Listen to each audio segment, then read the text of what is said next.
Shook Viewpoint Procurement.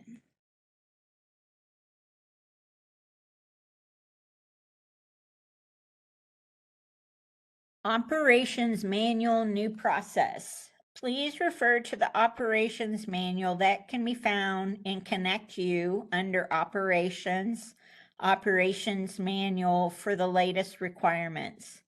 The following slides are excerpts from the Operations Manual regarding procurement. Subcontract and purchase orders. The company utilizes ERP to create all contractual agreements. Currently, there are 4 standard forms of agreements available in ERP that project teams may use to create contractual agreements. These documents are subcontract agreement, long form purchase order, short form purchase order, and professional services agreement. The subcontract agreement is used with any subcontractor or party providing construction activities on the project site, including trade subcontractors and equipment manufacturers slash suppliers with installation responsibilities as part of their contract or agreement. Compliance items required: certificate of insurance, workers' comp, payment performance bond if over $200,000, W-9, executed contract, and a job-specific safety policy.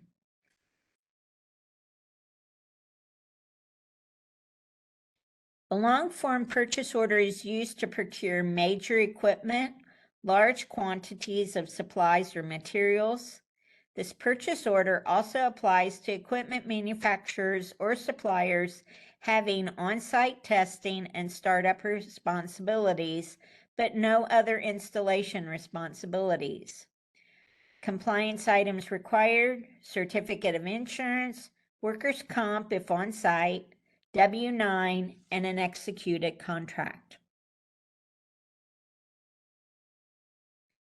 A short form purchase order is used for unit price or small quantity material and supply quantities. Compliance items required: this is optional. If the project manager wishes compliance tracked, it is available to do so. Project manager must instruct project admin as to what is to be collected from the vendor. Professional service agreement.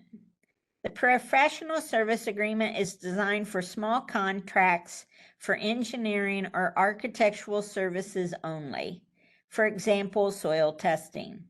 Professional services involving major design services, including design build, requires project-specific agreements which risk management will assist. When Shook is first-tier subcontractor. When Shook is a first-tier subcontractor, a separate set of subcontract and purchase order documents will be used with your lower-tier subcontractors and suppliers. Other types. The company also utilizes other project-specific agreements or addendums, such as the exhibit we attached to Ohio Facility Construction Commission's required subcontract agreement.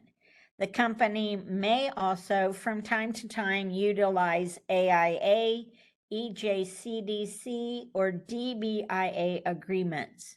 Risk management will assist in this area. Which form should I use? If you are unsure as to whether to use a subcontract, long form purchase order, or professional service agreement, contact Greg Berkemeyer, Director of Risk Management, for advice. Subcontract. The subcontract agreement is a 29-page document that consists of a Schedule A, Schedule B, Schedule C, Schedule D, Schedule E, Schedule F, articles, I through XXXI. There's an addendum A that is the subcontractor's safety responsibilities. Addendum B, which is subcontractor insurance requirements. Exhibit A is a conditional waiver and release on progress payment. Exhibit B is unconditional waiver and release on final payment. Purchase order long form. The purchase order long form is a 13-page document that consists of Schedule A, Schedule B, Schedule C, Schedule D, Schedule E, Schedule F, Schedule G, Exhibit A, conditional waiver and release on progress payment, Exhibit B, unconditional waiver and release on final payment. Important note number 1. The subcontract and long-form purchase order documents change often. The project is notified when documents change and any other requirements from risk management. Project-specific documents can be created if verbiage specific to the project will be the same on each document. Contact Susie Hoover for assistance with this. Important note number 2. Contract templates have been created for the different types of documents and can be found in ConnectU Project Central documents. Make sure to always go here to get the latest, greatest template. They change often. Do not consistently download these documents and save them to your computer and use them over and over again. They do change, and I am putting version numbers on these documents so that we know if you are using the wrong one. So make sure you use the up-to-date version from ConnectU. Purchase order short form. The short form purchase order is a 6-page document that consists of the purchase order form, Shook standard terms and conditions, Exhibit A, conditional waiver and release on progress payment. Compliance can be tracked on this document, but no retainage can be held.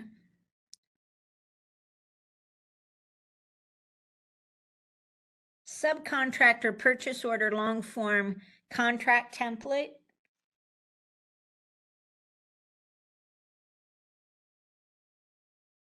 Preferred process for subcontract purchase order long form. You complete the template and send to the assigned project admin. You must specify the type of document, whether it's a subcontract purchase order long form, project name and number, vendor contact information, trade or scope of work needed for the SSSP form that's required by the safety department, phase code and cost type, contract amount, retainage percentage, sales tax, whether it's taxable or exempt, bond, you must select yes or no, SDI, select yes or no, compliance items needed, note any additional compliance items that are not of the norm can be added. Schedule A, fill in any information for Schedule A, B, Schedule C, performance schedule, Schedule C, submittal detail. Under submittal detail, there is a new section on the template for the model language. Please answer yes or no if you want that language added to the subcontract or long form purchase order. Don't ignore it and go on. Please select yes or no. Schedule D, payment schedule. Schedule E, contract documents. Schedule F, supplemental terms and conditions. Note, custom documents can be created for a project if the verbiage stays the same each time created. contact Susie if this is needed. Under Schedule A through F, anything you add in those sections will be added to the contract. So we've given you space for A through F. In the past, we've left off D or E, and I have seen those added to the template by others, so I went ahead and just added them to the template. This is what the current template looks like. It has more than one page, but this is the front page. The contract template is to be used for all subcontracts and long form purchase orders. Version dates have been added to the footer. This form now has checkboxes which the creator can click to select instead of putting in X's or highlighting options. If verbiage is the same for all types of documents in Schedule A through F sections, a custom document can be created so the project team doesn't have to repeat the verbiage on the template or in Viewpoint each time. Contact Susie Hoover for assistance with this. Short form purchase orders. Again, this is a 6-page document. It is not created the same way as a subcontract or long form purchase order. Preferred process for purchase orders, note, can be used, entered by project manager, project engineer, superintendent, or project admin. Special template can be filled out for the project admin to enter from. It's entered as a batch and posted, not interfaced.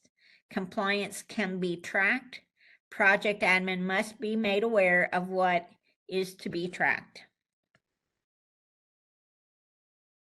The purchase order template is an Excel spreadsheet. The reason for this is due to the way it is to be entered into Viewpoint. You can have multiple lines of detail. You can have multiple phase codes. Please make sure to fill out the notes section, especially if there's compliance involved. And any kind of attachments you want added, please make sure your project admin knows what those attachments are. Compliance tracking. Compliance tracking is done by the project administrator on your assigned project. The standard compliance documents tracked in Viewpoint as of today are the executed agreement, purchase order, certificate of insurance, workers' comp, W-9, subcontractor payment and performance bonds, and job-specific safety policy. This is a requirement of the safety department and must be adhered to. Any of these items not marked as in compliance in Viewpoint will hold up payment, just so you know. Note any other type of documents, whether owner-specific or just required for a project, can be added by the project admin. Make sure to communicate clearly with your project admin when this is necessary. An example of this might be, for instance, on the North Carolina projects, a project statement is required. So that is something that is added. I've had on some of my projects where there are specific forms that the owner wants filled out and submitted. So those get added as well. On a prevailing wage project, there are some prevailing wage documents that are required, such as prevailing wage fringe benefit or prevailing wage subcontractor payroll date. Those might be required, so those get added as well. Certified payroll tracking. If certified payroll is required, they will be collected and tracked by the assigned project admin. The project manager must communicate with the project admin if certified reports are to be collected and how they are to be submitted. Please don't just tell your project admin that certified payroll reports are required. You have to communicate how they are to be submitted and who they are to be submitted to. Are they going to be submitted with a pay app so the project admin doesn't worry about it? Is the owner requiring a special method in which certified payroll reports are entered? For instance, LCP tracker or submittal entry. If the owner is requiring a special way in which to upload certified payroll, please make sure your project admin is aware of this. New lien waiver process, just a caveat. This is going to change again. But as of today, this new process applies to all subcontracts and purchase orders created on Shook's standard documents.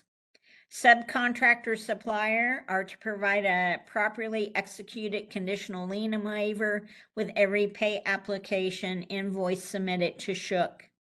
The conditional lien waiver will be considered part of the pay app invoice submitted for payment and will be uploaded into paperless.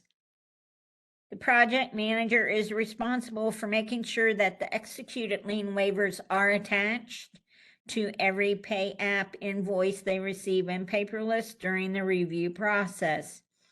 If this document is missing, do not approve and contact the subcontractor supplier requesting the missing document. Subcontractors are also required to submit subcontractor supplier lien waivers as well with their pay apps.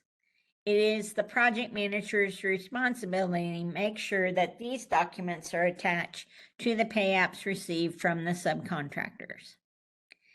At final payment, the sub-supplier is to provide a consent of surety and conditional lien waiver. At final payment, accounting will send an unconditional lien waiver with the check. The project team is responsible for verifying that the unconditional lien waiver was received as part of project closeout. Diversity tracking. For projects that must meet a specific percentage each month, custom fields exist in Viewpoint to track percentage goal, vendors' diversity status. Custom reports have been created for this tracking as well. Get with Susie Hoover for more detail. Accounts payable. Reviewer's responsibility. Vendor must reference job number, job name, or contract number on invoice for proper coding. Make sure to code correctly. Does it go against a subcontract purchase order long form or purchase order short form? Select the appropriate LSL item if being coded against a contract. Make sure retainage is correct. This is very important. If during negotiations it was agreed that retainage would not be held, make sure before that contract is interfaced in Viewpoint that you communicate to the project admin that the retainage percentage is to be removed. If the contract gets approved and interfaced with that percentage on it, it can be corrected, but needs to be corrected before the first invoice is approved in paperless. Get with Susie Hoover and she will help you navigate through this correction. Add a note for payment holds. Make sure the phase code and cost type is correct. Those are all the reviewer's responsibilities. Reject if the vendor is incorrect or the dollar amount is incorrect.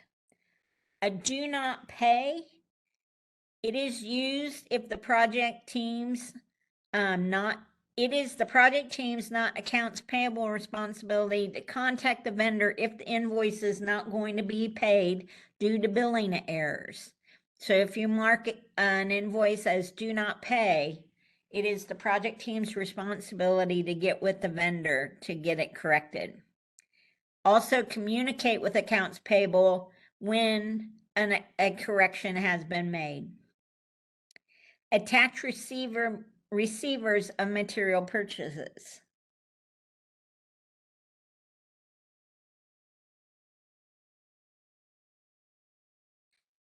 Recommended reports. SL subcontracts by job report, SL subcontract drill down by item report, PO purchase orders by job report, PO purchase order drill down report, JC committed cost drill down report, AP job payment report. SL subcontracts by job report. This is a screenshot of what it looks like.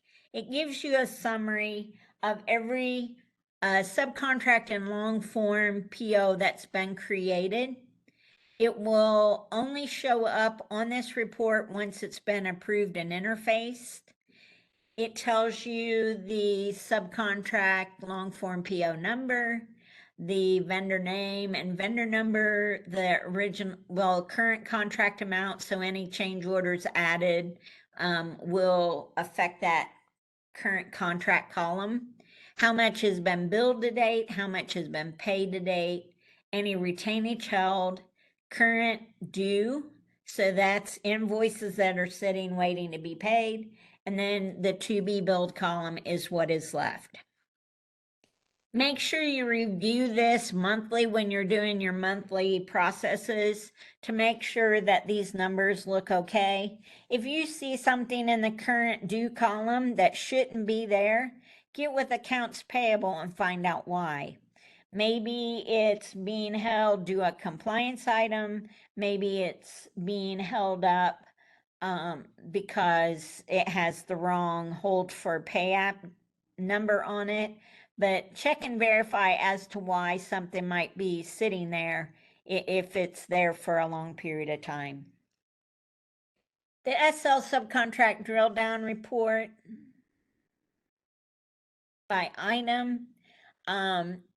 It starts out with a single subcontract, and you can click on the subcontract number and then it opens up to the item page, and then you can click on an item and it'll give you further detail. So here's an example of a project, and the first screenshot on the left is a list of all the subcontracts on that job, and then the middle shot is where it was drilled down to the subcontract and it shows the item numbers, and then the third one shows the detail for SL item number 1, and it gives you all of the invoices that have been processed. It shows you what has been paid, what hasn't been paid. You can see check numbers, all that good stuff. Purchase orders by job is very similar to the SL subcontracts by job report. This is strictly for the short form purchase orders. It shows the PO number, the vendor name and number, the total purchase order cost, how much has been invoiced to date, how much has been paid to date, what currently is in the system to be paid, and what's left to be invoiced. Again, check this monthly to see how things are going. If you see an amount that's sitting there and you're like, I think I already paid that, get with your project admin to review that and create a change order to remove that cost out of the system.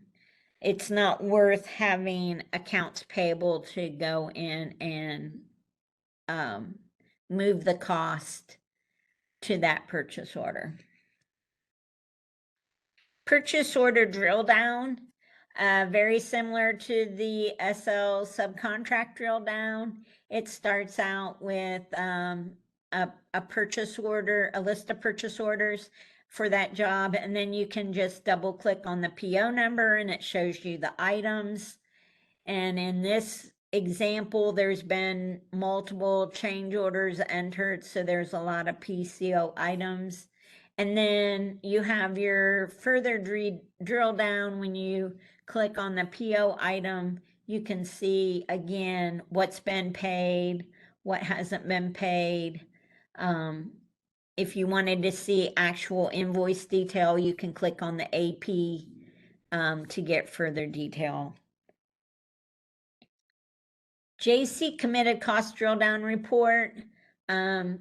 This, like the other drill downs, it shows you all of the phase codes in your project that have committed cost on them. So you can click on a phase code and it will then drill down and show you all the subcontracts that are open under that phase code, and you can drill down again and get detail as to the entries that have been made to create the subcontract or change orders, and then any AP entries that have been made against it. So a lot of times, if you need to figure out why your committed cost is off on a phase code on your gross margin, this is the best report to go to figure that out. And finally, the AP job payments report. This will show you every payment that's made on your project. In this example, if you look at the Xylem Water Solutions, in the center, it shows that the first two invoices were applied to purchase long form PO 118014.018. So if you have a contract written, whether it's a long form, short form, or a long form PO, short form PO, or a subcontract, that information will show up in that sub PO column if you have applied your invoice to it. So as you can see with Xylem, there are 3 invoices that were not applied. If they should have been applied, you can have accounts payable move the cost. But again, it's very complicated and it's not really worth the effort to do that. So please make sure to code your invoices correctly so that accounting doesn't have to go back through it.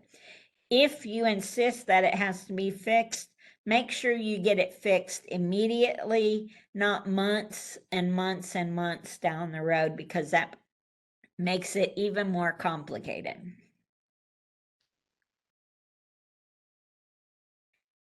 How-to documents and questions. Again, you can contact Susie Hoover. Here's her phone number and her email address.